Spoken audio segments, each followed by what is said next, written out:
विद्यार्थी मित्रांनो, तुम्हा सर्वांचं SR जिनिस अकॅडमीमध्ये मी प्राध्यापक राजाभाऊ अर्जुन धांडे सहर्ष स्वागत करतो।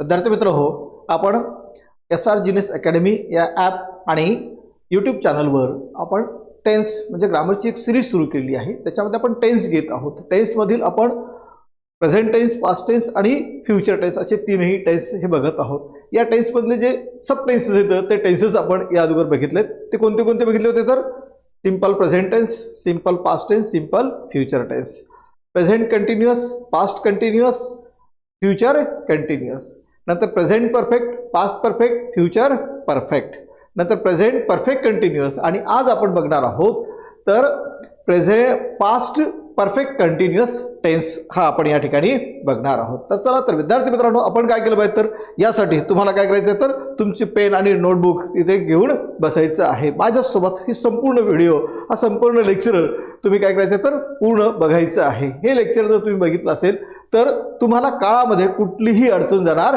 नाही, पण व्हिडिओ स्किप करायचा नाहीये। पूर्ण आपण व्हिडिओ बघितला पाहिजे आणि त्यानंतर आपलं ज्ञान आपण आत्मसात केलं पाहिजे, आपल्या काळावरची कमांड आपण ठेवली पाहिजे। चला तर बघूया आपण the past perfect continuous tense, चालू पूर्ण भूतकाळात आपण बघणार आहोत। तर त्यानंतर इथे बघाल काळाचे काय तर आपण थोडक्यात एक रिव्हिजन घेऊया 1-2 मिनिटांमध्ये। प्रेझेंट टेन्स, पास्ट टेन्स आणि फ्यूचर टेन्स, वर्तमान काळ, भूतकाळ आणि भविष्यकाळ अशी तीन मुख्य काळ आहेत। या तीनही काळाची जी काही सब टेन्सेस आहेत ती 12 काळ आहेत, त्याच्यावर एकदा आपण नजर मारून घेऊया। इथे काय होतं तर simple present tense, simple past tense, simple future tense, present continuous, past continuous, future continuous, नंतर present perfect, past perfect, future perfect आहे। त्यानंतर present perfect continuous tense, past perfect continuous tense आणि नंतर पास्ट परफेक्ट फ्यूचर टेन्स आहे, future perfect continuous tense आहे। आज आपण बघणार आहोत कोणता काळ बघणार आहोत तर एकदा पेन घेऊया आपण, म्हणजे पेन घेतला म्हणजे आपल्याला काय होईल तर लिहिण्यासाठी हे छान होईल, थोडंसं टोक त्याचं वाढून घेऊ, ठीक आहे। तर आज बघणार आहोत आपण पास्ट परफेक्ट कंटिन्यूअस टेन्स बघणार आहोत। हा काळ या ठिकाणी याची सूत्र सुद्धा आपण बघितली होती। प्रत्येक काळाची सूत्र तुम्हाला सांगितलं होतं की याही अगोदर जर समजा टेन्स तुम्हाला जर कंप्लीट करायची असतील तर टेन्स ही काही 1-2 घंट्याची गोष्ट नाही आहे। त्यासाठी तुम्हाला लगन ती बघावी लागणार आहेत, ती लगन शिकावी लागणार आहेत, ही टेबल सर्व लक्षात ठेवावी लागणार आहेत, त्याच नंतर आपल्याला त्याच्यावरचं प्रभुत्व मिळणार आहे। आणि म्हणून ते प्रभुत्व मिळवायचं असेल तर हा जो टेबल आहे हा टेबल तुमच्या सर्वांचा पाठ असला पाहिजे। या ठिकाणी थोडासा व्हिडिओ स्किप करायचा आहे, हे संपूर्ण चार्ट हे लिहून घ्यायचे आहेत। 12च्या 12 ही फॉर्म्युले तुम्ही सर्वांनी पाठ करायची आहेत आणि ती पाठ केल्याच्या नंतर ती आपल्या वाक्यात उपयोग करायची आहेत। ती वाक्यात कशी उपयोग करायची तर या 12चे आपण आतापर्यंत जवळपास 10 लेक्चर यावरचे आटोपले आहेत। ते 10 लेक्चर सुद्धा आपण मागचे जाऊन बघायचे आहेत। SR जिनिस अकॅडमीवर अत्यंत बारकाईने आपण सर्व हे असं साऱ्या गोष्टी शिकवत असतो, मुलांना कुठली अडचण जाणार नाही यासाठी आपण सदैव प्रयत्न करत असतो। आणि म्हणून विद्यार्थी मित्रांनो, ही संपूर्ण टेबल काय करतं, subject plus V1 plus object, नंतर subject plus V2 plus object, subject plus shall oblique will plus V1 plus object आहे, नंतर subject plus am oblique is oblique are plus V1 plus ING plus object आहे, नंतर continuous past टेन्सचं सूत्र काय होईल तर subject plus was oblique were plus V1 plus ING plus object, continuous future tense subject plus shall be oblique will be plus V1 plus ING plus object आहे। नंतर perfect present टेन्सचं सूत्र काय होतं तर तुम्हाला subject plus have oblique has घ्यायचं आहे, V3 आणि ऑब्जेक्ट घ्यायचा आहे। पास्ट परफेक्टचं काय सूत्र आहे तर subject plus had plus V3 plus object आहे। नंतर परफेक्ट फ्यूचर टेन्सचं subject plus shall have oblique will have plus V3 plus object आहे। नंतर प्रेझेंट परफेक्ट कंटिन्यूअस टेन्सचं subject plus have been oblique has been plus V1 plus ING plus object. आणि आज आपण बघणार आहोत काय तर कोणता टेन्स बघणार आहोत तर पास्ट परफेक्ट कंटिन्यूअस टेन्स, चालू पूर्ण भूतकाळ। काय सूत्र असणार आहे त्याचं subject plus had been plus V1 plus ING plus object असं हे सूत्र असणार आहे। नंतरच आपण बघूया आता काय होतं तर पास्ट परफेक्ट कंटिन्यूअस टेन्स आपण बघत असताना, चालू पूर्ण भूतकाळ बघत असताना एखादी घटना भूतकाळातच चालू होती आणि भूतकाळातच ती सुरू आहे हे दर्शवण्यासाठी, हे सांगण्यासाठी आपण कशाचा उपयोग करत असतो तर चालू पूर्ण भूतकाळाचा उपयोग करतोय। तर चालू पूर्ण भूतकाळाचा उपयोग करत असताना काय करायचं तर सब्जेक्ट घ्यायचा आहे, सब्जेक्टच्या नंतर हॅड बीन घ्यायचं आहे, हॅड बीनच्या नंतर मेन व्हर्ब घ्यायचा आहे, मेन व्हर्बला त्याला आयएनजी लावायचं आहे आणि आयएनजी लावून नंतर ऑब्जेक्ट घ्यायचा आहे. एकूण 12 काळापैकी फक्त आपल्याला 6 काळांमध्ये क्रियापदाला आयएनजी लावावं लागतं आणि म्हणून कंटिन्युअस त्या प्रेझेंट कंटिन्युअस पास्ट टेन्स हा काळ आपण बघावा. त्या काळामध्ये आपण क्रियापदाला आयएनजी कसं लावतो, त्याच्यात कोणते बदल होतात ते सर्व नियम आपण त्यामध्ये सांगितले आहेत आणि म्हणून तेही लेक्चर आपण काय तर पूर्ण बघायचं आहे. त्यातले जे काही जे आपल्याला व्हर्ब सापडतील त्याला आयएनजी लावत असताना ते संपूर्ण आपण नोट डाऊन करायचे आहेत. ती नोट डाऊन करायच्या नंतर आपली इंग्रजीवरची कमांड ही अधिक वाढणार आहे. तर चला आपण बघूया काय होतं. तर इथे फॉर्म्युला काय फॉर्म्युला याचा, तर प्रत्येक म्हणजे काळ आहे त्या काळाचा एक फॉर्म्युला आपण पाठ करायचा आहे. त्याला subject plus had been plus V1 plus ING. कुठलाही सब्जेक्ट जरी असला तर त्यासमोर आपण काय घ्यायचं आहे, तर हॅडबिन घ्यायचं आहे.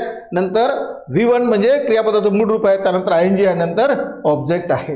म्हणजे कर्त्याच्या समोर काय घ्यायचं, तर हॅडबिन, नंतर मुख्य क्रियापद, नंतर आयएनजी आणि ऑब्जेक्ट म्हणजे कर्म आहे.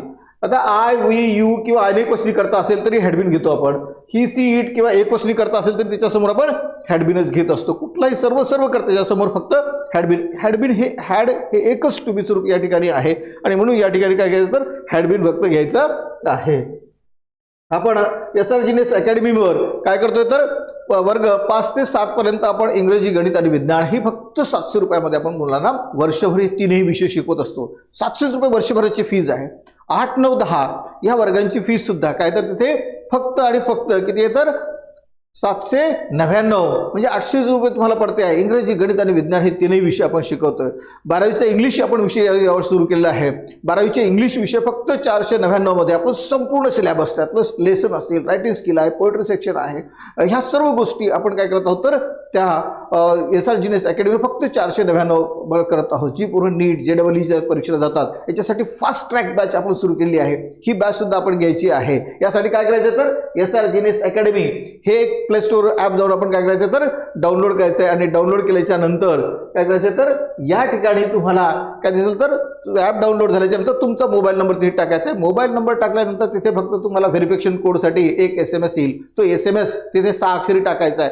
त्यानंतर रजिस्ट्रेशन पेज ओपन होतं. रजिस्ट्रेशन पेजवर तुम्हाला काय करायचं आहे, तुमचं नाव, आडनाव टाकायचं आहे, वर्ग निवडायचा आहे आणि तुमचा कोर्स सिलेक्ट करायचा आहे, वर्ग सिलेक्ट करायचा आहे आणि बाकी आय ॲग्री म्हणून बटन काय झालं, तुमचं रजिस्ट्रेशन तिथे फ्री झालेलं होतं. अशा रीतीने आणि हे रजिस्ट्रेशन करत असताना काही जर अडचण आली तर इथे नंबर तुम्हाला 9404 येथे 827943 आहे. दुसरा नंबर होता 9421844602. हे 2 नंबर तुम्हाला संपर्कासाठी देण्यात आलेली आहेत. इथे पॉम्पलेटवर सुद्धा खाली ही नंबर आहेत. तर चला आपण बघूया ते नंतरचा. तर अफर्मेटिव्ह सेंटेन्स म्हणजे आपण काय करतो, तर ही वाक्य पाहत असताना विधानार्थी वाक्य बघतो, त्याची नकारार्थी वाक्य कशी करायची आहे, त्याची प्रश्नार्थी वाक्य कशी करायची, तर हेही सुद्धा आपण बघत असतो. मग या ठिकाणी आपण बघणार आहोत अफर्मेटिव्ह सेंटेन्स विधानार्थी वाक्य फॉर्म्युला होता subject plus had been plus V1 plus ING plus object. काय करायचं आहे, कर्ता आहे, कर्त्याच्या नंतर हॅडबिन आहे, त्यानंतर मुख्य क्रियापद आणि त्याला आयएनजी आणि कर्म आहे. समजा आपण इथे काय घेतलं, तर आय कर्ता घेतला.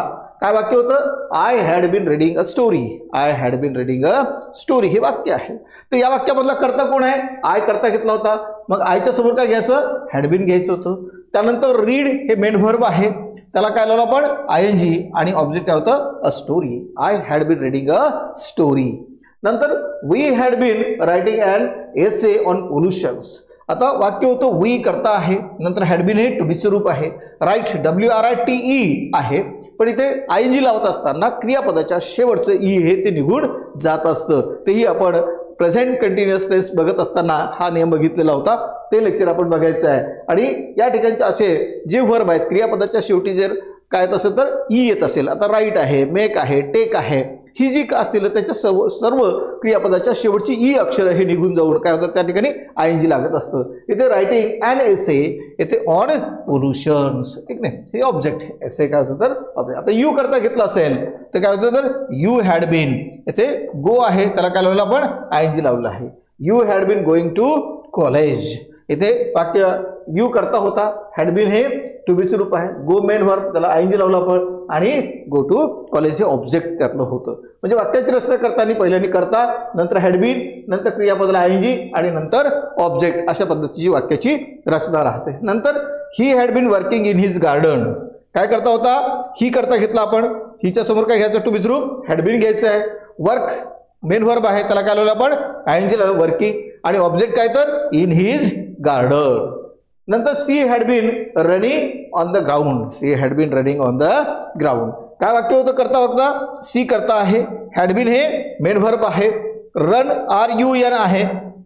तर RUN च्या अगोदर यू आहे. AEIOU. आपण नियम बघत असताना तिसरा नियम बघत असताना काय केलं होतं तर जर क्रियापदाच्या शेवटचं अक्षर जर व्यंजन असेल आणि त्याच्या अगोदर एकच स्वर आला असेल तर आयएनजी लावत असताना शेवटचं व्यंजन हे पुन्हा डबल होत असतं. म्हणून इथे RUNN ING झालेलं आहे. She had been running on the ground हे ऑब्जेक्ट त्यातलं आहे.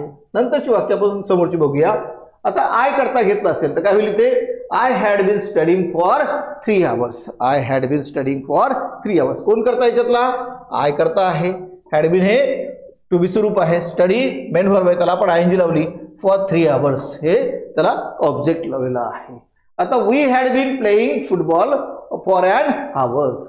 आता वी करता होता. वीच्या नंतर काय तर हॅड बीन हे टू बी चं रूप. नंतर प्ले हे मेन वर्ब त्याला काय लावलं आपण ING. नंतर ऑब्जेक्ट काय फुटबॉल फॉर एन आवर्स. म्हणजे we had been playing football for an hours हे झालं होतं त्यातलं. म्हणजे फॉर्म्युल्यानुसार आपण त्याचं वाक्य त्यार डिस्ट्रीब्युशन कसं होतं ते पाहिलं पाहिजे. आता you had been practising the piano. आता यू हा करता आहे. टू बी चं रूप हॅड बीन आहे. प्रॅक्टिस काय होतं मेन वर्ब होतं तर ते त्याला काय लावलं तर आपण ING लावलं आहे आणि ऑब्जेक्ट काय होतं तर द पियानो. आता they had been working on the project. They had been working on the project. इथे दे करता आहे. नंतर देच्या समोर काय घेतलं आपण हॅड बीन घेतलं. वर्क हे मेन वर्ब आहे त्याला आपण काय लावलं ING लावलं आहे आणि ऑब्जेक्ट काय होतं ऑन द प्रोजेक्ट. ते एका प्रोजेक्टवर काम करत आहेत. नंतर he had been writing. He had been waiting at the bus stop. He had been waiting at the bus stop. आता ही करता आहे. हॅड बीन तिथे काय तर टू बी रूप. वेट हे मेन वर्ब आणि वेट म्हणजे वाट पाहणे त्याला ING लावलं आहे. ॲट द बस स्टॉप हे काय होतं तर ऑब्जेक्ट होतं. तो कंटिन्यू बस स्टॉपवर काय करताय तर वाट बघत आहेत. आता she had been running in her इथे मॅरेथॉन. आता she had been running in the marathon. कोण करता होतं तर सी करता आहे. टू बी चं रूप हॅड बीन आहे. रन इथे सुद्धा डबल एन झालेलं आहे ठीक नाही.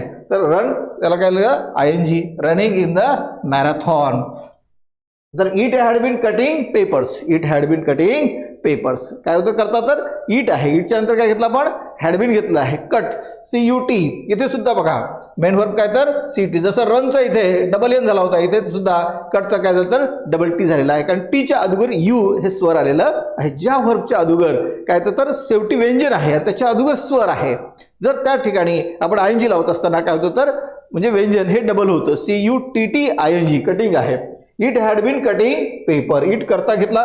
नंतर हॅड बीन हे टू बी चं रूप. कट प्लस ING आपण त्याला होतं आणि ऑब्जेक्ट काय होतं पेपर होतं.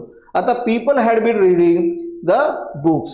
द पीपल एकदा करता आपण पीपल हे अनेक वचनी आपण करता घेतला होता की ज्या ठिकाणी अनेक वचनी करता येतो त्या ठिकाणी आपल्याला काय करायचं त्या ठिकाणी सुद्धा आपण हॅड बीनच घ्यायचं आहे. नंतर रीड प्लस ING आहे आणि the book. The people had been reading the book की लोक काय करत आहेत तर पुस्तक वाचत आहेत. त्यानंतर आपण वाक्य बघूया.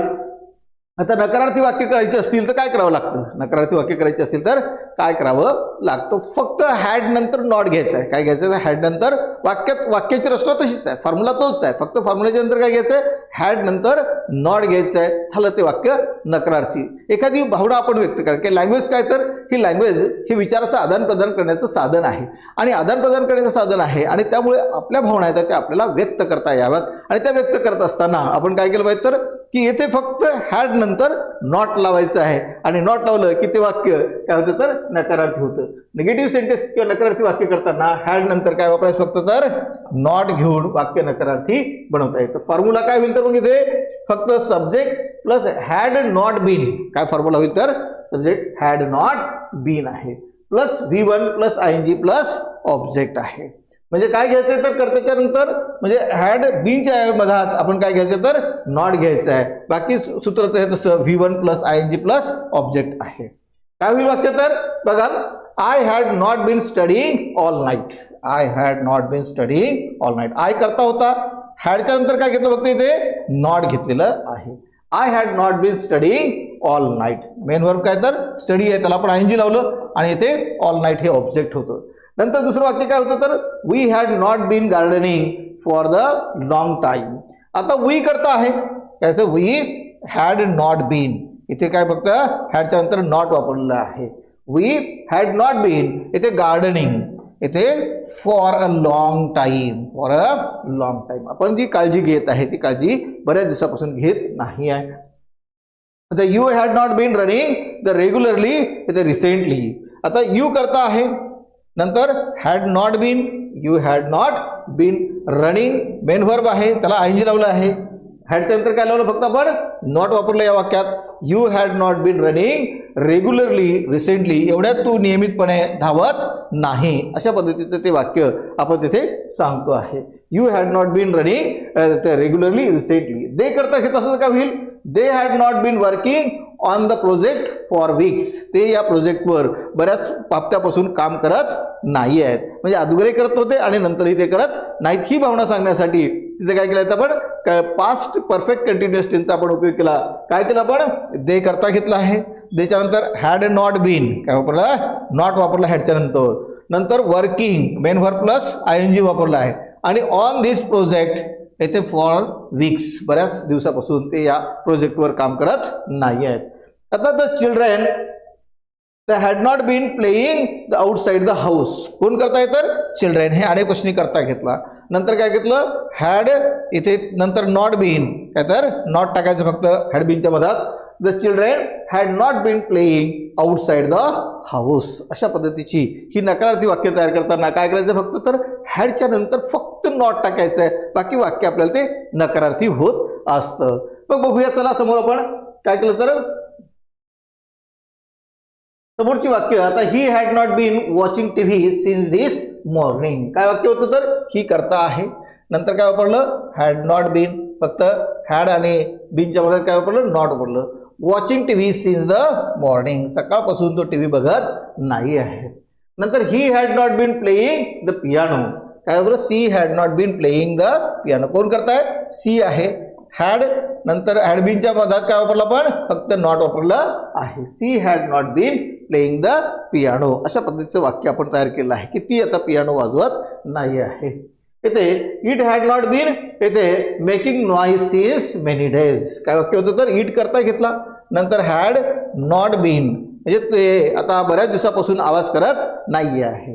It had not been making noise, making noise noise म्हणजे आवाज करणे सिन्स मेनी डेज बऱ्याच दिवसापासून. हा काही पंखा एखादा आवाज फिरताना आपण जर बघितला असेल किंवा काही होत असेल तर आवाज येत होता, तो काही आवाज करत नाही आहे.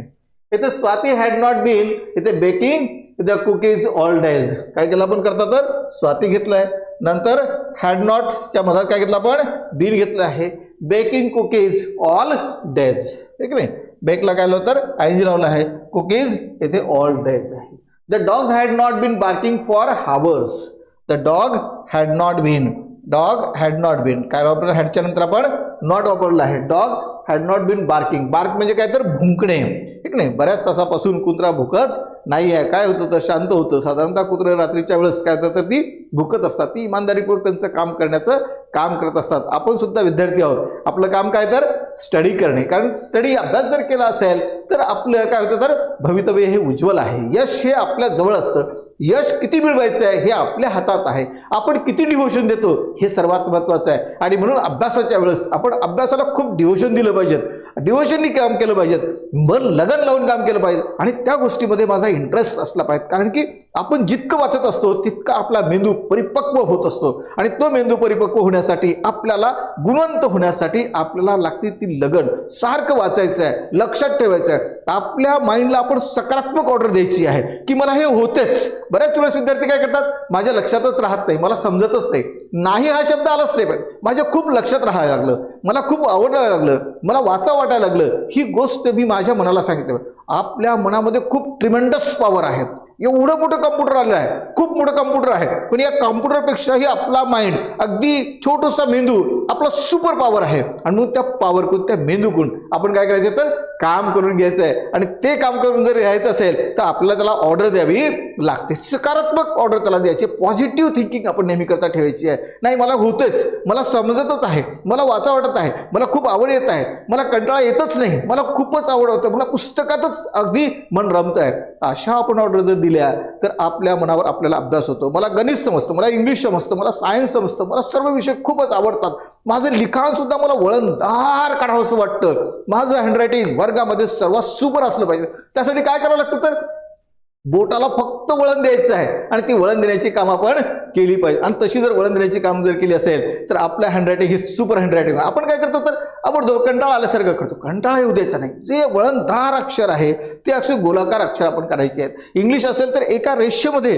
आपण अक्षरं बरोबर येतात का नाही ती अशी पाहिजे. तिरपी अक्षर जर पाहिली अशी लिहिताना ती बरोबर आपल्याला एका लाईनमध्ये लिहिण्याची सवय आपल्याला लागत असते. आणि म्हणून आपण अभ्यास करायचा आहे. हे संपूर्ण लेक्चर पूर्ण बघायचं आहे आणि संपूर्ण ही शृंखला पूर्ण सिरीज आहे तर ही आपण पूर्ण बघायची आहे आणि त्यानंतर अभ्यासाला लागायचं आहे. चला तर मग तसे तुम्ही खूप हुशार आहात, ही चांगल्या प्रकारची कमेंट तुमच्याकडनं येतं, लाईक्स सुद्धा येतात आणि म्हणून तुमच्याकडनं लाईक ह्या व्हिडिओला ह्या जास्त स्वरूपाच्या याव्यात, तुमच्या कमेंट सुद्धा त्याला जास्त याव्यात. हा पूर्ण व्हिडिओ तुम्ही एकदा दोनदा तीनदा पूर्ण बघायचा आहे आणि आपलं इंग्रजीचं कमांड आपण राखायचं आहे. कारण English is the window of the language world असं म्हटलं आहे. जगाकडे जर पाहायचं असेल तर तुम्हाला इंग्लिशवर कमांड असायलाच पाहिजेत. आपलं प्रभुत्व आपली पर्सनॅलिटी आपल्याला डेव्हलप करायची आहे. चला तर मग आपण समोरचं वाक्य बघूया. The children had not been playing outside the house. काय होतं तर द चिल्ड्रन इथे करता आहे, इथे हॅड नॉट बीन काय तर नॉट वापरलं आहे.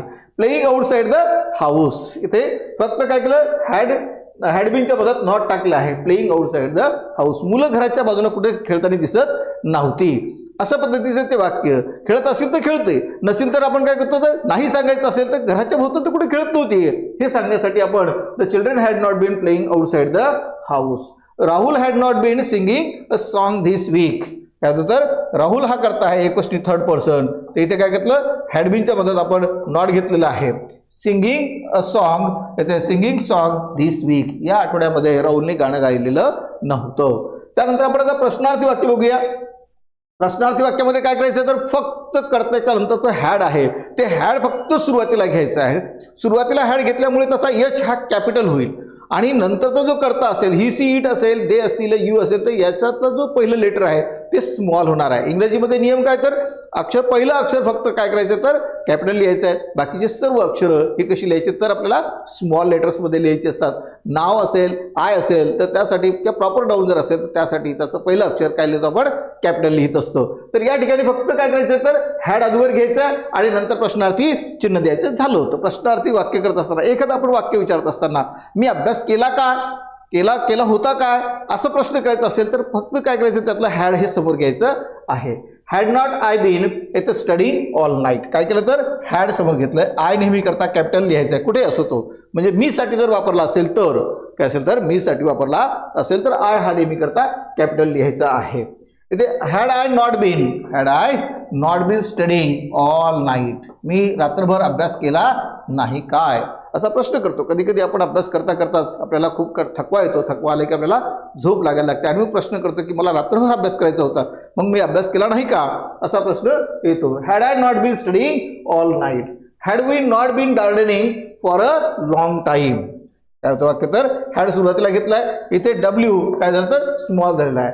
Had we not been gardening for a long time, आम्ही त्याची काळजी बऱ्याच दिवसापासून घेत नाही आहे का. तर had you not been running regularly recently. वाक्य हॅड अगोदर घेतलाय, यू येथे घेतला आणि वाय काय झालं तर स्मॉल झालेला आहे. Had you not been running येथे रेग्युलरली रिसेंटली, एवढ्यात म्हणजे नियमितपणे धावत नाही आहेत का असा प्रश्न त्याला केलेला आहे. तर had they not been working on the project for a weeks. काय तर इथे हॅड अगोदर घेतलं, देचा टी काय झालं इथे स्मॉल झालेला आहे. दे म्हणजे हॅड दे नॉट बीन इथे working on the project for week, बऱ्याच दिवसापासून ते या प्रोजेक्टवर काम करत नाही आहेत का किंवा करत नव्हते का असा प्रश्न तिथे केलेला आहे. Had children not been playing outside the house. इथे फक्त हॅड अगोदर घेतलाय, करता कोणी या वाक्यातला चिल्ड्रेन आहे, नंतर not been playing outside the house, मुलं घराच्या बाहेर खेळत नाही आहेत का असा खेळत नव्हती का असा प्रश्न त्या ठिकाणी करण्यात आलेला आहे. नंतरची वाक्य had he been watching TV since this morning, म्हणजे सकाळपासून ती टीव्हीच बघत नव्हती का किंवा टीव्ही बघत आहे का, इथं होकारार्थी वाक्य केलं आहे. म्हणजे had he been watching TV the since this morning, म्हणजे सकाळपासून ती टीव्हीच बघत आहे का किंवा होती का असा प्रश्न तिथे केलेला आहे. करता कोण होता इथे, हॅड हे टीव्हीचं रूप आहे, करता आहे ही आहे, त्याचं यच आपण स्मॉल केलेला आहे. इथे बीन नंतर मेन वर्ब वॉचिंग नंतर ऑब्जेक्ट काय तर TV the since this morning आहे. Had she been playing the piano for the last hour, had she been येथे playing piano for the last hour, करता कोण आता टीव्हीचं रूप हॅड घेतलं आहे, नंतर सी करता आहे, नंतर बीन नंतर प्लेइंग द पियानो हे ऑब्जेक्ट होतं आणि फॉर द लास्ट आवर आहे. Had she been playing the piano for the last hour, गेल्या एका तासापासून ती काय तर पियानो वाजवत आहे का असा होकार म्हणजे प्रश्न केलेला आहे. आणि त्या प्रश्नातून आपल्याला येस नो टाईपचे उत्तर येतात, त्याला रेटॉरिकल क्वेश्चन किंवा हेल्पिंग किंवा येस नो टाईपचे क्वेश्चन आपण त्याला म्हणत असतो. येस नो टाईपच्या क्वेश्चनमध्ये काय तर उत्तर येतं येस किंवा नो, येस किंवा नो हे उत्तर येत असतं आणि म्हणून त्या ठिकाणी येस असेल तर येस, नो असेल तर नो येतं. Had it been making noise since many days, काय होतं वाक्य तर हॅड हा करता आहे, नंतर इट करता होता, आय हे ते स्मॉल झालेला आहे, had been make plus I N G लावलं आहे, नॉईज सिन्स मेनी डेज ते आता बऱ्याच दिवसापासून आवाज करत नाही आहे का अशा प्रकारचा प्रश्न केला आणि शेवटी प्रश्नार्थी चिन्ह द्यायचं आहे. Had Swati been baking cookies all day, म्हणजे स्वाती ही काही कुकीज बनवत होती का अशा प्रकारचा प्रश्न त्या ठिकाणी विचारला. त्या विचारत असताना काय केलं तर हॅड समोर घेतलाय, स्वातीचा यस मात्र इथे कॅपिटल आहे कारण की स्वाती हे प्रॉपर नाऊन आहे, प्रॉपर नाऊनचं पहिलं अक्षर काय लिहायचं नेहमी करतं तर कॅपिटल लिहायचं असतं. हॅड स्वाती बीन येथे बेकिंग कुकीज ऑल डेज, नंतर had the dog not been barking hours, काय तर हॅड द डॉग हे करता म्हणजे करता आहे पण इथे टी काय केला आपण स्मॉल केला आहे. Had the dog not been इथे बार्किंग, नॉट बीन इथे बार्क म्हणजे काय तर भुंकणे, म्हणजे had the dog not been barking for hours, बऱ्याच तासापासून कुंत्र भुकत नाहीत का असा प्रश्न केला आहे. Had the children not been playing the outside the house, काय केलं वाक्य तर हॅड घेतलं आहे, द चिल्ड्रेन नॉट इथे नकारार्थी वाक्य, अगोदरच्या याच्यात आपण होकारार्थी पाहिलं इथे आपण नकारार्थी. Had the children not been playing outside the house आहे. Had Rahul not been singing a song this week, म्हणजे काय करतं तर इथे हॅड आपण समोर घेतलाय, राहुलचा आर कॅपिटल घेतलाय कारण की प्रॉपर नाऊन आहे.